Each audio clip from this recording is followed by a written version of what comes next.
Have you ever had that feeling like the years are just slipping through your fingers? You blink and suddenly a whole season is gone. Well, you're not alone. And today, we're going to find out exactly why that feeling is so real. It's a feeling almost everyone has, but is it actually happening? The answer you'll see is a fascinating yes and no.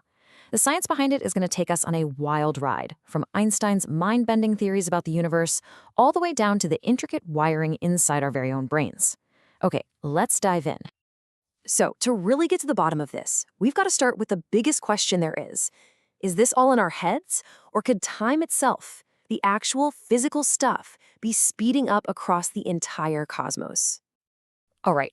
So Einstein's theory of general relativity tells us that time isn't this constant ticking clock we all imagine it to be. Picture space-time as this huge, stretchy trampoline. Now, if you put a massive object like the Earth on it, kind of like a bowling ball, it creates this deep curve. Time, like a little marble rolling by, has to follow that curve.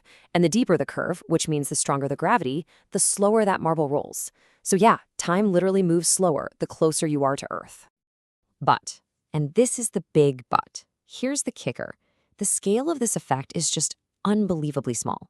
We're talking about a gain of only 10 nanoseconds a day for every kilometer you go up. It's totally real, we can measure it with atomic clocks, but it is absolutely not the reason your summer vacation felt like it was over in a week. Now, this isn't just some abstract physics problem. It's the very reason the GPS in your phone actually works. Those satellites are moving fast and are far from Earth's gravity, so their clocks run faster. They have to constantly correct for that time difference, or they'd send you miles off course. So physics proves time is flexible, for sure. But it doesn't explain our central mystery. So if the answer isn't in the cosmos, could it be in the Earth itself? Because there's a really popular theory floating around the internet that claims exactly that. You've probably seen this one pop up on social media or in some online forums. It's all about something called the Schumann resonance, the supposed heartbeat of the planet. And it offers a pretty dramatic, but as we'll see, a deeply flawed explanation. So the claim, which has been shared millions of times, is that this resonance is speeding up, causing our 24 hours to feel like only 16. I mean, it's a really compelling idea, right? But it's based on a total misunderstanding of what the science is actually telling us. Okay, first things first. The Schumann resonance is 100% a real thing. Think of the space between the Earth's surface and the ionosphere like a giant belt.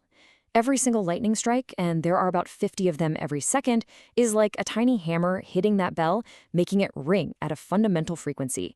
So what it really is a measure of global lightning activity. It's not a cosmic metronome for time. And this slide really just puts the whole thing into perspective. The myth claims we're losing a full 8 hours a day. The reality? Well, the Earth's rotation does vary, but we're talking about a few milliseconds. It's a fascinating scientific footnote, not some radical shift in our day-to-day reality. And when you look closer, the whole theory just falls apart. The resonance naturally fluctuates with things like solar activity. There's no steady, alarming increase. And those spooky chart blackouts you see online, they're just gaps where the data wasn't being collected. And most importantly, there is absolutely no known scientific link between atmospheric resonance and how our brains perceive time. So if the answer isn't in the stars, and it's not in the Earth's pulse, where does that leave us? Well, it turns out the solution is much, much closer to home. It's not out there at all. It's in here. You know this feeling. Think about it. A fantastic 1-hour conversation can feel like it lasted maybe 10 minutes. But a 1-minute plank, yeah, that can feel like an actual eternity. This is what psychologists call subjective time. And this is where the real answer to our question is hiding. One of the simplest yet most powerful reasons is just basic math. Remember when you were a kid and the summer holidays felt like this glorious, endless era? Well, that's because for a 10-year-old, 1 year is a full 10% of their entire life. But for a 50-year-old, it's just 2%. So as each year becomes a smaller and smaller fraction of our total experience, it just feels like it goes by faster when we look back.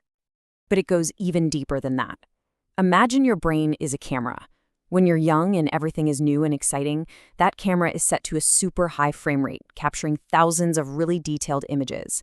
You know, your first day of school, learning to ride a bike, all that stuff is saved in high definition. But as we get older, our lives get more routine. Our brain, being the efficient machine it is, just switches over to a time-lapse mode.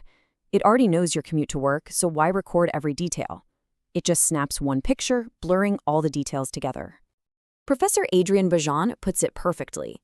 He says it's not that our childhood experiences were somehow magically deeper, it's just that our brains were processing them in rapid fire. So when we look back on our lives, the years that have more unique mental images, more frames, feel longer. The years that are filled with routine, they get compressed.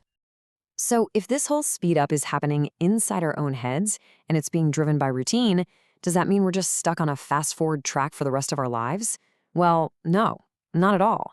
In fact, understanding the mechanism actually gives us the keys to take back control. The basic principle is this: routine is the accelerator, but novelty is the brake. Now, this doesn't mean you have to go skydiving every weekend. It can be as simple as taking a different route home from work, trying a new recipe for dinner, or, finally picking up that guitar that's been sitting in the corner. Anything that forces your brain to switch off autopilot creates new, dense memories that stretch out time. So in the end, while the clocks on our walls are going to keep ticking at their steady, relentless pace, the clock in your mind, that's the one you can influence. That feeling of time slipping away isn't some cosmic curse. It might just be a signal to be present, to seek out the new, and to fill your personal timeline with memories that are just too rich and too interesting to be compressed. The speed of your life isn't just happening to you. To a remarkable degree, it's a choice.